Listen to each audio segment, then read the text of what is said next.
Now, I'm the exercise guy, so I'm going to give everybody a little break. And let's get everybody to stand up here.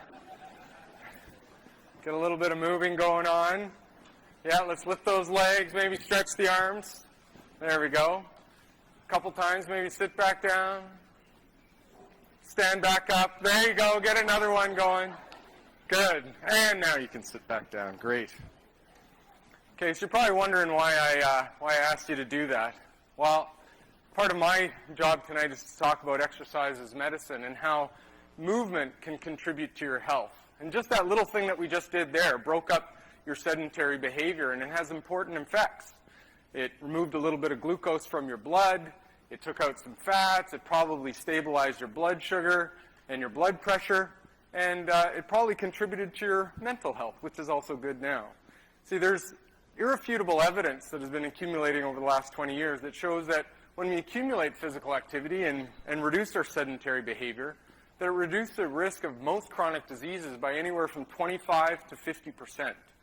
And that moving is something that contributes to our health in every way. Now, I'm that guy. I'm the guy that likes exercise. And that's me on my bike in PEI. And I got to say that being on my bike is one of the things that fills me with energy and with vigor, and I love it. And it's the passion that I bring to research and sharing this message with healthcare providers that I'm going to share with you tonight. But I got to say that I wasn't always like that. See, when I was a kid, I was a little overweight, and I was that kid in grade 8 that still hears in that school assembly, who rolled that kid to school? And I got into exercise to change my physical health, so much so that I went off to university to learn a lot more about it. And as I learned more about it, the more I figured out is that physical activity regulates every system of our body, from our brain to our digestive system, everything. Because historically, for thousands of years, we have moved a lot in order to feed this big brain of ours. And the absence of movement creates a lot of problems. So much so that now, even in today's society, we've pretty much engineered physical activity out of everything that we do, partly in the name of innovation. And this is a problem because we're paying for this convenience with our health because it robs us of our health. And we're actually going to be the first generation in history that likely will not live longer than the generation before us, mostly because of this physical inactivity. See, there's computers that permeate everything that we do, and we've gotten really good at economizing on physical activity in just about every way. And with, processed food at every corner, it's created this imbalance or dis-ease in our physiology that's creating all kinds of healthcare problems.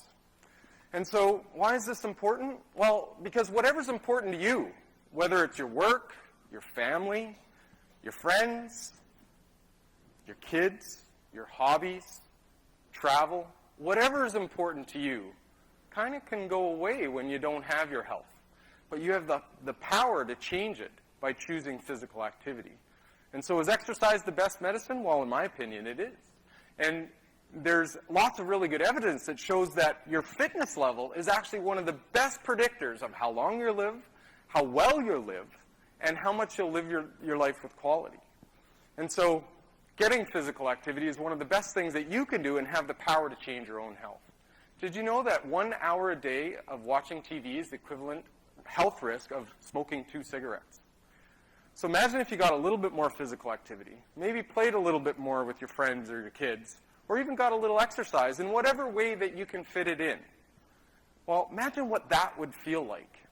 And that's what my vision for healthcare is, where our healthcare system has physical activity and exercise as an integral part of health across the continuum, in whatever way it can be delivered by healthcare providers.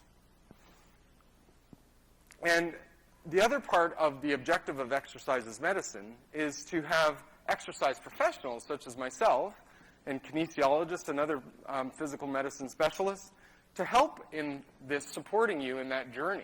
Because just about every paper I've read shows that promotion of physical activity and exercise therapy is actually cost effective and can save our healthcare system millions of dollars, if not more.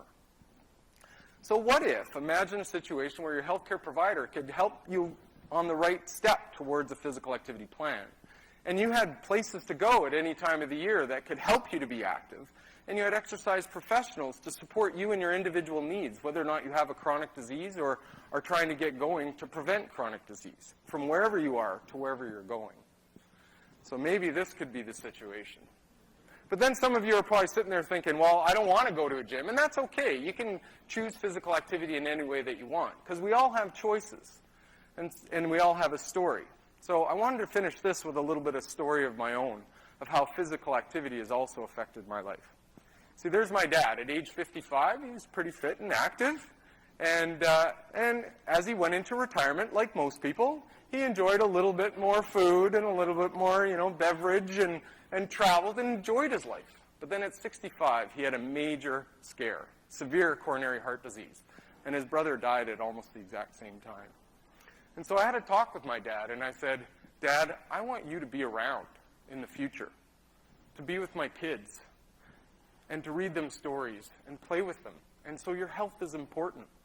And so I said, let's get back to moving more, and maybe exercise is the way to help address this problem. And so he did. He got right back into baseball and on golf. He walked the course instead of took a cart, and he hiked almost every day, and he even got into weight training.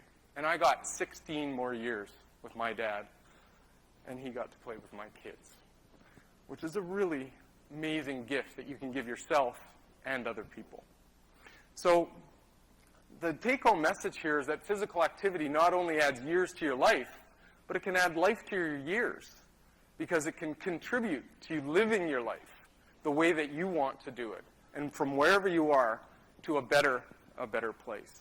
So that's my vision for healthcare, is that we can support physical activity as part of your healthcare journey, and that we have places and professionals that can help you to live a better life, a better physical, mental, emotional life.